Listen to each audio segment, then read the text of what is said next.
On a préparé, bien sûr, comme à l'accoutumée, quelques petites questions pour nous parler justement des tendances de l'Open Innovation et partager justement vos expériences, on va dire vos réussites, parce que vous êtes des groupes qui avaient déjà passé le cap et qui sont dans l'exécution, dans l'opérationnel, et qui avaient pris un vrai parti pris justement sur cet écosystème des startups.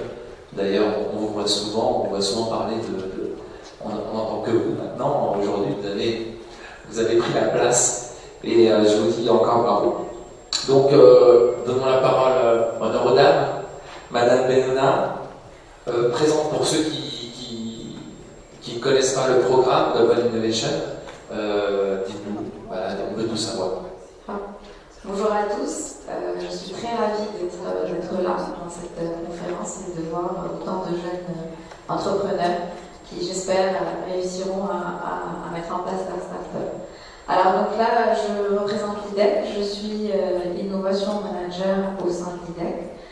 Alors, c'est toute une histoire par rapport à créer une direction innovation en début 2014, où nous sommes au départ beaucoup concentrés sur l'interne. Donc il s'agissait effectivement de mettre en place une culture d'innovation, donc changer un peu les mindsets au sein de nos équipes, et puis mettre en place une démarche à proprement dite d'innovation participative, spontanée et provoquée. Tout ça, tout simplement, pour stimuler au maximum nos équipes, nos collaborateurs, et les pousser à produire un maximum d'idées et donc de projets innovants.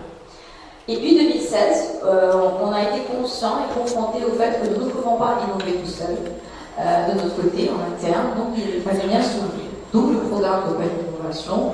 Donc on s'est dit, pourquoi pas aller vers l'écosystème d'innovation et d'entrepreneuriat au Maroc notamment, donc qui est constitué de start-up, d'incubateurs, d'accélérateurs, même d'universitaires, pourquoi pas, de centres de recherche, etc.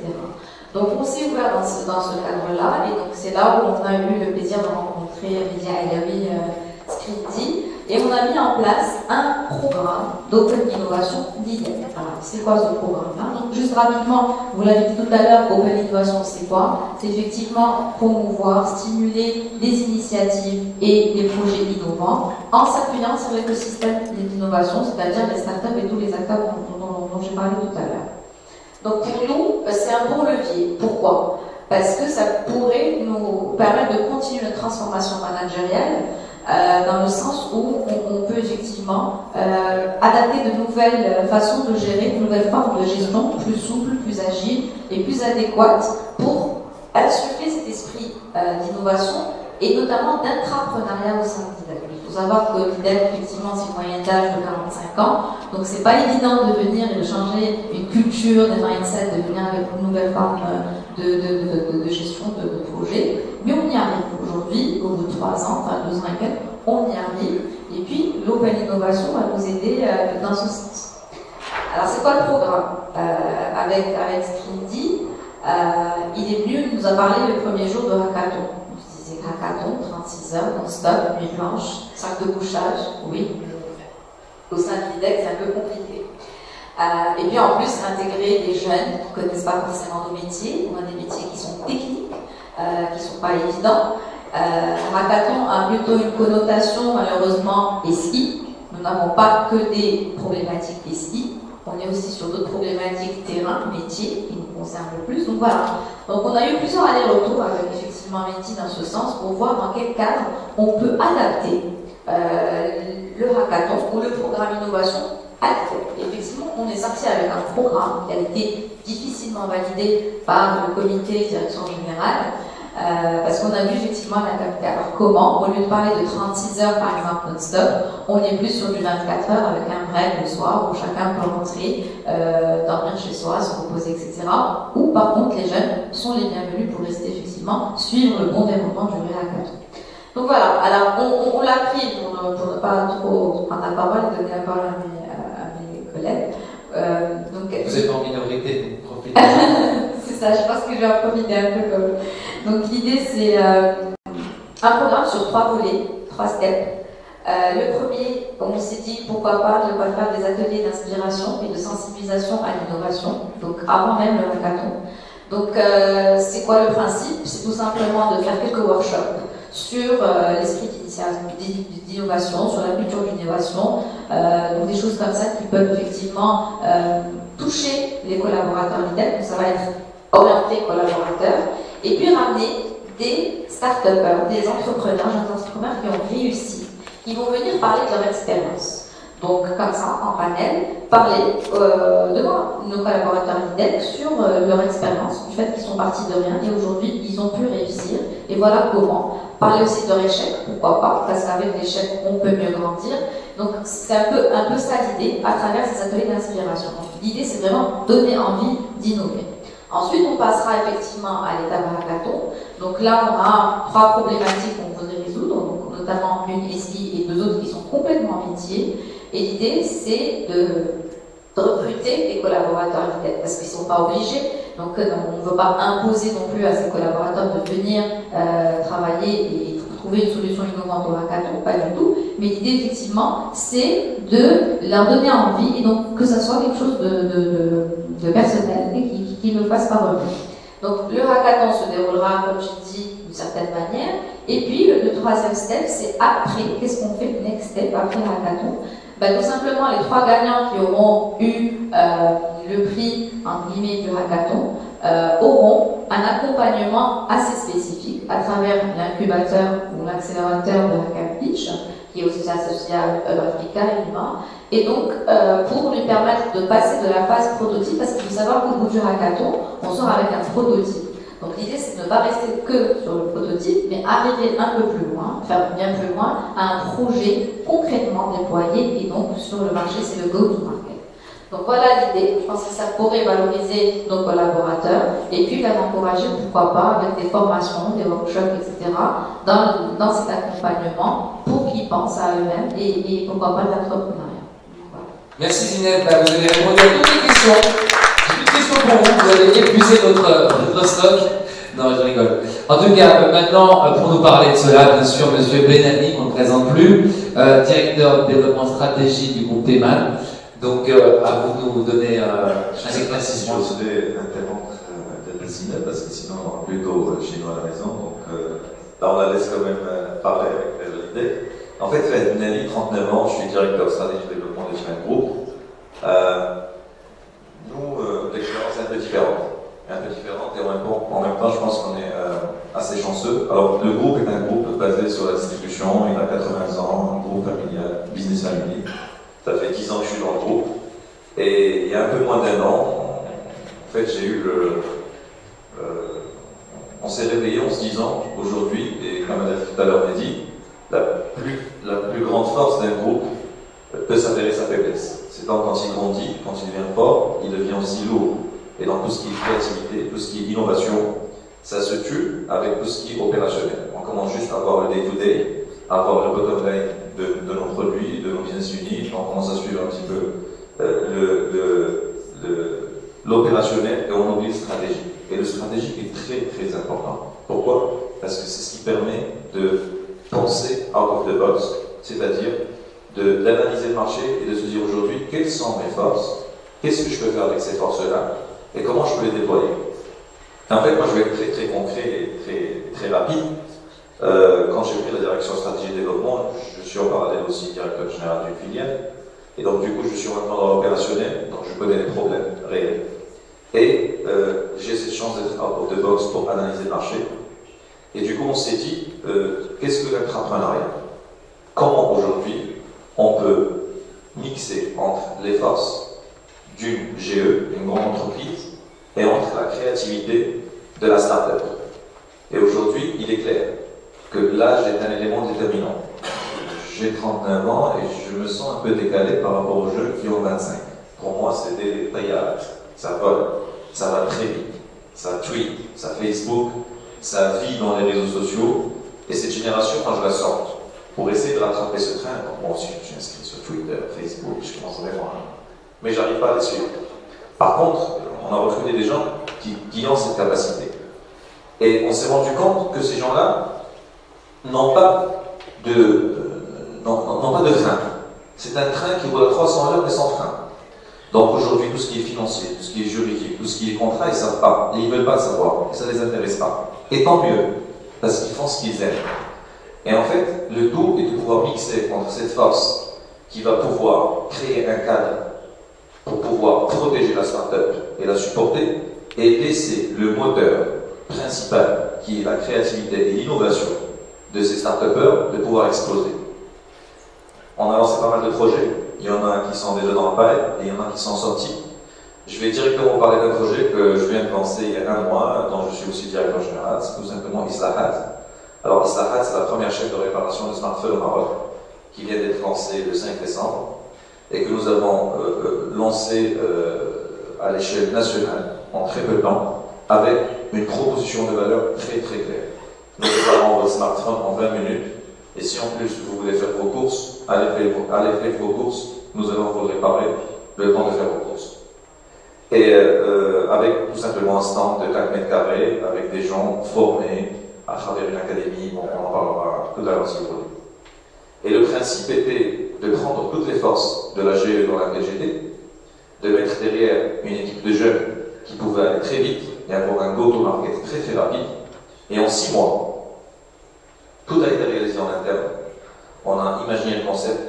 On n'a rien inventé, hein. Ça existe en France. Il y a une start-up qui s'appelle Save, qui cartonne.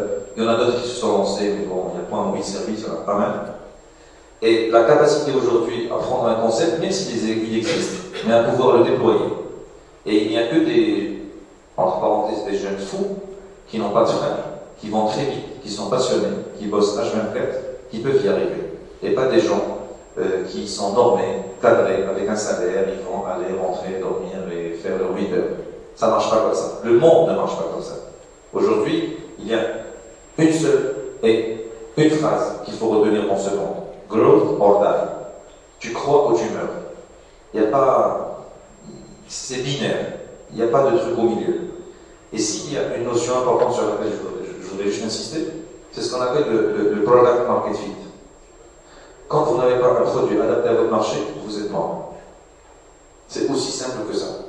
Et donc il y a 2 types de stratégies. Il n'y en a pas 35 000 à mon niveau. Il y a des sociétés qui ont des product market fit, il y en a qui n'en ont pas. Ceux qui n'en ont pas, ils peuvent continuer à les chercher. Ils vont se battre, ils vont vivoter. Ceux qui l'en ont, qui ont le product market fit et qui l'ont trouvé, ils vont scaler, ils vont se développer de manière très très très vite. Et aujourd'hui, les Américains sont extrêmement forts pour détecter les boîtes qui ont un vrai product market fit. Et si on pense aux États-Unis, on va pouvoir lever des fonds à plusieurs millions juste parce qu'on s'appelle un start-upper, on se trompe complètement. Si on n'a pas fait le boulot de pouvoir définir c'est quoi notre product market fit, on n'a rien fait. Et pour moi, l'innovation, dans le sens d'innovation, pour moi ce n'est pas synonyme de complexité, c'est synonyme plutôt de simplicité et surtout synonyme d'écoute de marché. Quand on arrive à adapter la user experience et à trouver une solution adéquate au moment T, c'est ça l'innovation. Un Uber aujourd'hui serait venu peut-être 30 ans en avant, il n'aurait pas fait ce qu'il aurait fait aujourd'hui. Mais parce que Uber est sorti à ce moment-là précis, avec le développement des smartphones, le développement de l'Internet, qui aujourd'hui, c'est pour ça qu'il a cartonné. Et quand on voit l'évolution, la scalabilité du business, on comprend pourquoi les Américains aujourd'hui vont aller de plus en plus développer. Donc, concrètement, d'une GE, on a lancé une start-up. Aujourd'hui, déjà 5 points de vente, dans 2 mois, 30 points de vente, et en 2017, on sera déjà à 100 points de vente. Quand on dit 5 points de vente, 100 points de réparation dans toutes les GMS, et les contrats sont déjà signés en majorité, avec un travail en amont qui est extraordinaire, qui est dû bien sûr à des équipes jeunes et passionnées. Donc je ne tarderai pas plus, je passe la main et faire plaisir. Bravo, bravo, on peut l'applaudir. Hein. Alors on a souvent reproché bien sûr aux banques de ne pas comprendre le langage des jeunes, hein, vous en parliez il y a quelques secondes, mais là on a quand même une grande exception, le CIH, qui est représenté même par M. Benouna, CTO du CIH, pour nous en parler, s'il vous plaît. Très bien. Merci à tous, merci à vous. Donc parler après madame et monsieur, c'est un peu difficile parce que toutes les idées que j'avais dit ont été déjà citées.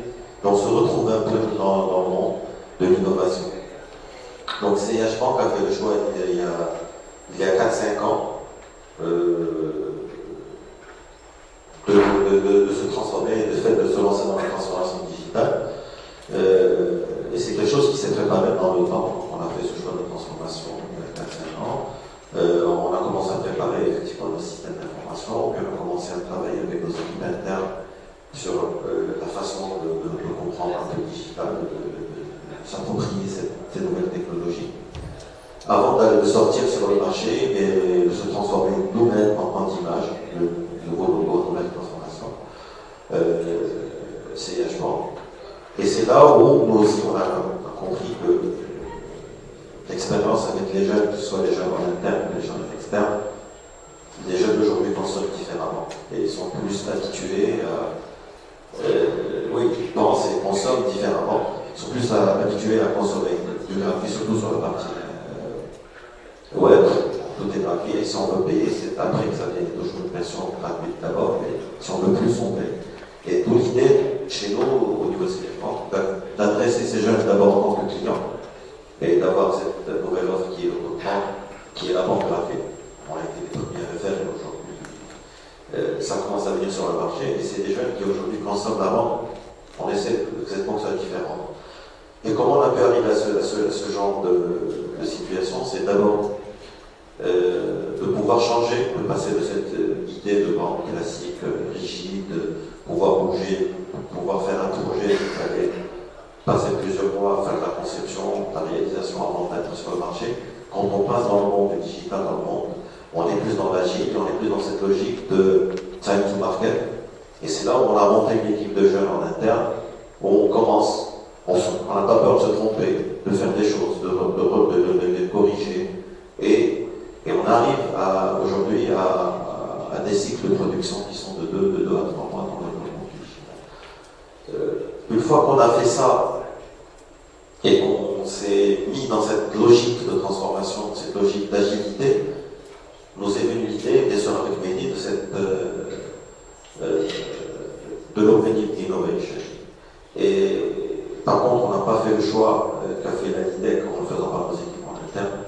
On a fait d'abord le projet sur lequel on a travaillé avec Mehdi, c'est un projet où on va ouvrir ça aux gens de l'extérieur, ça va être fait chez nous, sur un modèle un peu proche de celui que va faire la LIDEC.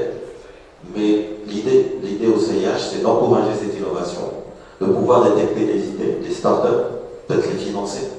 Ces idées-là, faire du co-développement de ces idées-là chez nous, surtout autour du monde de la banque, autour du monde de la finance. Voilà quelques mots un peu notre expérience au CIH et qu'est-ce qu'on va faire en termes de stratégie. Donc bientôt on va organiser un hackathon à l'interne, essentiellement des gens de l'extérieur, des startups, des étudiants, tout le monde est bienvenu. Ça va être des équipes. On pense même le faire plusieurs fois dans l'année. Et utiliser ce vivier-là pour avoir des idées sur lesquelles on peut construire notre stratégie de développement digital. Ben, bravo. On peut l'applaudir. Applaudir le CIH pour son implication. Alors, bien évidemment, on a préparé quelques petites questions pour vous. On va commencer par la première. Est-ce que... Alors, vous pouvez répondre, pas obligé de répondre tous en même temps, mais quelle a été l'expérience de votre entreprise dans le passé avec l'Open Innovation? Est-ce qu'il y a eu déjà une expérience auparavant, avant celle qui est plus FedEx Crédit, ou c'est une première expérience? Alors, honnêtement, pour nous, c'est une première expérience, parce que comme je disais tout à l'heure, on s'est beaucoup focalisé sur l'interne. L'innovation, la direction innovation existe réellement depuis début 2014 à l'IDEC. Je ne dis pas qu'on ne faisait pas d'innovation avant, si, bien entendu, mais bon, là, c'est un peu plus dans une démarche d'innovation participative. Et puis, c'est vraiment cette année où on s'ouvre à l'open innovation, c'est l'innovation ouverte, et donc, pas vraiment d'expérience bien avant. On verra ce que ça va donner avec ce qu'on dit. Et j'espère, et je pense que ça ne peut que donner de bonnes choses, et de belles choses notamment, parce qu'on va confronter un peu l'expérience et l'expertise notamment des collaborateurs d'IDEC et avec les externes, nouvel œil de tous les acteurs de l'écosystème d'innovation entrepreneuriale. Très bien. Une autre question. Bon, vous êtes impliqué dans des grands groupes, c'est très structuré, il y a un comité d'administration. quel a été votre plus grand défi justement pour prêcher un peu l'Open Innovation au sein de votre entreprise? Pour le cas du CIH, c'est un cas assez atypique parce que l'idée est venue, on va dire, du haut de la pyramide, et donc du coup ça a été quelque chose qui s'est fait très rapidement sans aucun problème. Et donc même en termes de gouvernance, on va dire, de l'innovation, gouvernance du digital, ce n'est même pas une direction qui est là, mais c'est plus un dispositif où toutes les entités de la banque participent, que ce soit l'IT, que ce soit même les commerciaux, les gens de la logistique, les ressources humaines, tout le monde désigne en son entité un responsable de la transformation ou de l'innovation. Et on se retrouve une fois par mois on a un comité innovation qui se tient une fois par mois.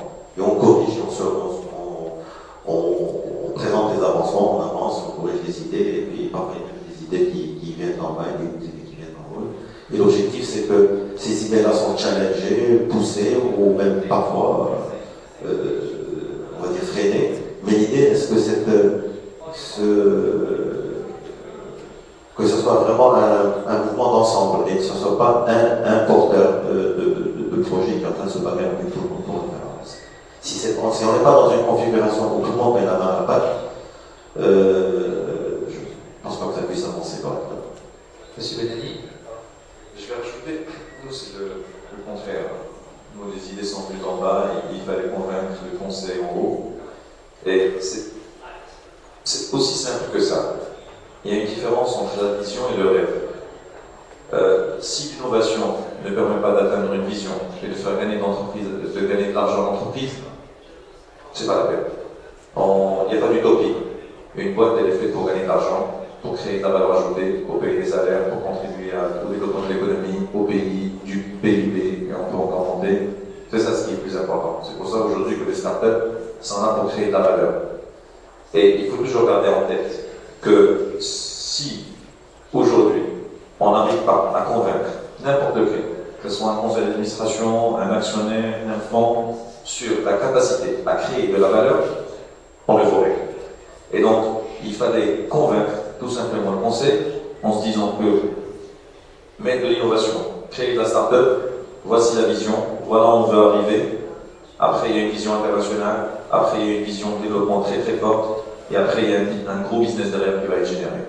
Et donc là, on parle à des gens parce que la business family, dans notre cas, c'est des investisseurs à la base, c'est des gens, des entrepreneurs, des investisseurs, qui, quand ils posent un dirham, il faut qu'à la fin de l'année, ça puisse être un dirham plus quelque chose. C'est la logique même de n'importe quel investisseur. On n'est pas on n'est pas un étatique, on est le privé. Et le privé, ce sont les motifs. Maintenant, je nuance toutes choses étant égales par ailleurs. Il faut de la passion, il faut y croire, et il faut avoir le goût du risque. Parce qu'on n'est pas dans les points du trésor. On peut tout perdre. Et en fait, avoir des investisseurs et des entrepreneurs derrière qui ont ce goût du risque, c'est ça ce qui est important. Et malheureusement, au Maroc, on n'a pas encore cette classe entrepreneuriale qui développe le risque. Nous avons beaucoup de rentiers, très peu de gens qui croient. Contrairement à ce qui est en train de se passer au niveau mondial, c'est que les gens aujourd'hui prennent des risques, calculés, mais prennent des risques et encouragent l'innovation et encouragent le développement. Au Maroc, je pense que c'est encore balbutiant, mais c'est très bien. Ça commence, et le jour où ça va être contagieux, on va plus s'arrêter. Mais il faut des early adopters, des premiers qui y croient, des grands instituts, des institutions, des business family, des grandes boîtes qui poussent pour pouvoir montrer la voie, montrer l'exemple, et après les gens vont suivre parce qu'ils vont voir qu'ils vont gagner de l'argent. Parce qu'avec l'innovation, on gagne très très vite de l'argent, parce qu'on fait différent. Zineb, vous êtes très conscient justement de ce facteur risque qu'il faut constamment justifier auprès de vos grands patrons. Vous pouvez nous en dire un mot? Oui, effectivement, ça a été un peu difficile de faire valider, comme je disais tout à l'heure, le programme de l'innovation. Tout simplement, et je rejoins ce que disait M. Benani, c'est qu'il fallait leur montrer pourquoi, qu'est-ce qu'ils gagnent derrière. Effectivement, on est une entreprise, donc il faut faire du chiffre. Et l'idée, c'était de dire, bon, oui, ok, on va se faire un partenariat. On veut encourager, certes, un des objectifs, c'est aussi d'encourager l'écosystème d'entrepreneuriat au Maroc, les jeunes entrepreneurs, les startups, etc. Ça, c'est un des objectifs. Mais aussi, qu'est-ce qu'on y gagne derrière. Et donc, l'idée, c'était effectivement de leur montrer quelle est cette valeur ajoutée. Elle n'est pas aussi palpable que ça, elle n'est pas aussi évidente, malheureusement, parce que, surtout dans nos métiers. Bon, on est venu me dire carrément, puisqu'on a un besoin, on a une problématique, on connaît, on a un portefeuille de start-up ou d'entreprises déjà sur le marché, on va directement leur dire, bon voilà, j'ai la problématique, vous avez la solution, on achète, on fait le partenariat, et ça. Pourquoi aller faire un carton, faire travailler des gens, etc. Bon, ça leur paraissait plutôt simple de ce côté-là et pas de l'autre côté. Et bien, c'était ça le défi, c'était effectivement de dire, bon, il faut faire différemment. Thinking outside the box. Et c'est ça le principe même de mettre en place une culture d'innovation. Il y a de nouvelles idées qui jaillissent, et c'était même aussi pour encourager l'interne, c'est-à-dire pour valoriser, motiver nos collaborateurs. C'était un des éléments qui ont peut-être un peu pesé sur la balance, c'est de dire, oui, il faut voir effectivement la valeur ajoutée finale, mais sur toute la chaîne, il y a aussi la valorisation des collaborateurs, le fait de les faire travailler différemment, d'avoir ces modes de gestion, comme je disais tout à l'heure, différentes, qui soient plus agiles, plus souples et adéquates à notre système, parce qu'aujourd'hui chacun est dans son coin, il travaille à sa manière, mais soit, comme on dit, donc c'est quoi la suite? Et puis l'idée du hackathon a finalement commencé à un peu émerger, rentrer un peu dans les mœurs, et on se disait, oui, faire participer l'externe, faire participer les jeunes, parce qu'ils ont aussi cette vision, comme disait tout à l'heure M. Benani, ils vont à 300 à l'heure, c'est très rapide, beaucoup sur effectivement les réseaux sociaux, beaucoup sur le digital, et ça nous intéresse. On se disait, pourquoi pas. Donc là, on est en train de tester, pour rien vous cacher, on se donne le droit à l'erreur. Si ça marche, ben c'est très bien, et je sais que ça va marcher. Après, c'est comme ça qu'on pourrait de plus en plus convaincre avec un résultat concret avec lequel on va se dire, bon voilà, regardez, ça marche, pourquoi pas continuer dans ce sens. Merci. Justement, pour une banque, monsieur Benani, pardon, monsieur Benouna, quel impact positif dans l'open innovation pour vous, pour une banque? L'impact est énorme, on peut effectivement. Il y a quelque chose qui est dit, c'est out of the box, le fait de, quand on a un peu dans l'opérationnel, quand on est dans le guidon, on ne voit pas le paysage. Il y a des gens qui voient le paysage pour nous. Et donc l'apport de l'open innovation, c'est ça, c'est net. Donc quand on réfléchit au niveau de la banque, on est un peu sclérosé dans notre façon de réfléchir, et quand on veut lancer un produit, on réfléchit en tant que banquier pour concevoir ce produit. Si on donne la même réflexion à quelqu'un qui n'est pas banquier, on aura des surprises, peut-être on s'en est dit, on n'y avait pas pensé.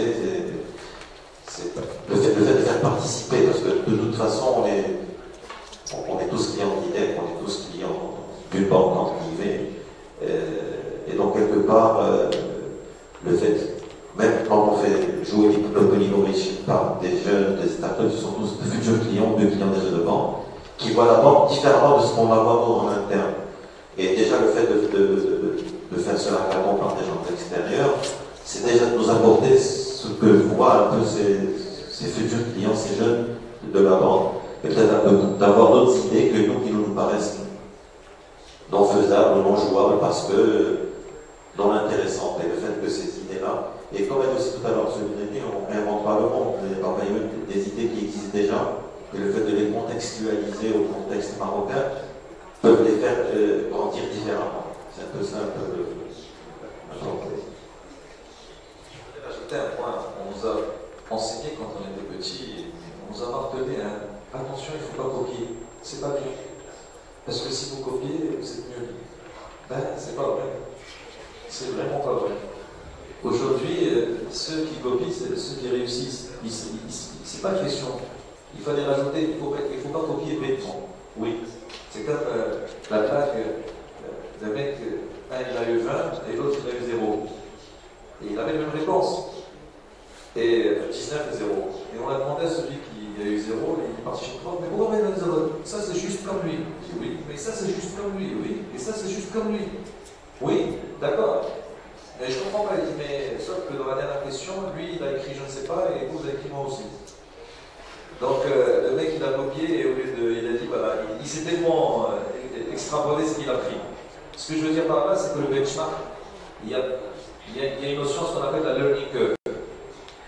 Il est bête de laisser des gens construire une learning curve et venir réécrire la learning curve. Les gens ont fait des erreurs, ils ont avancé, ils ont atteint un niveau. Prenons déjà le niveau de la learning curve qu'ils ont atteint et développons autre chose. Mais prenons comme acquis ce qui s'est passé. On ne peut pas aujourd'hui venir et réinventer le monde. Bien sûr, il y a des modèles qui réinventent le monde, et tant mieux. Mais il y a aussi des modèles qui améliorent le monde. Le but de l'innovation est de venir apporter une réelle valeur ajoutée. S'il n'y a pas de valeur ajoutée, ça devient, encore une fois je dis, de l'utopie. Ça doit servir l'homme, ça doit nous servir nous, l'innovation. Je reviens aux grandes startups, à la Uber.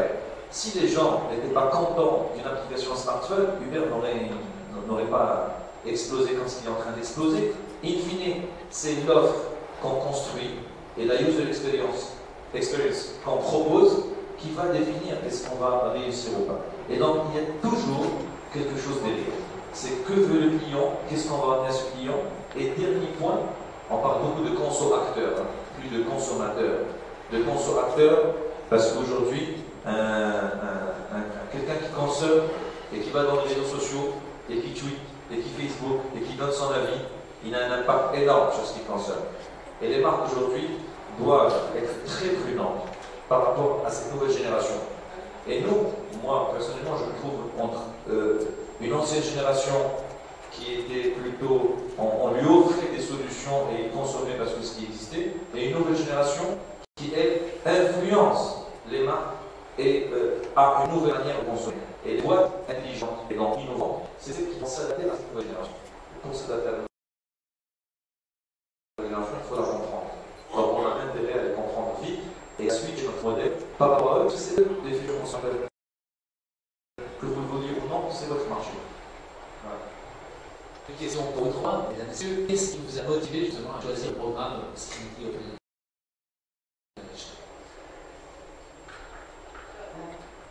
Ce qui nous a motivé, c'est effectivement quand on est, déjà on est parti voir, on a assisté à la COP22 ou à l'événement qui était en marge de la COP22, donc la Tech 22. On a assisté, on a ramené Top Management Leader pour aller voir effectivement comment ça se passe. Donc, on était assez surpris, agréablement surpris, on va dire, par tous les événements qui se sont passés effectivement pendant cet événement de la Tech 22. Aussi, j'allais dire, même par rapport au lieu, à l'endroit, qui était à l'état brut, ça a beaucoup plu, entre guillemets, parce qu'effectivement, ça avait une connotation jeune, ouverture d'esprit, etc. Donc, c'est pas cadré, c'est pas dans les salles de réunion qu'on a l'habitude de faire, etc. Enfin, voilà, c'est déjà une différence. Et puis, par la suite, on a été membre du jury, on a vu l'engouement des jeunes entrepreneurs. On a vu de nouvelles idées qui jaillissent, qui vont vite aussi, avec des prototypes rapidement développés, des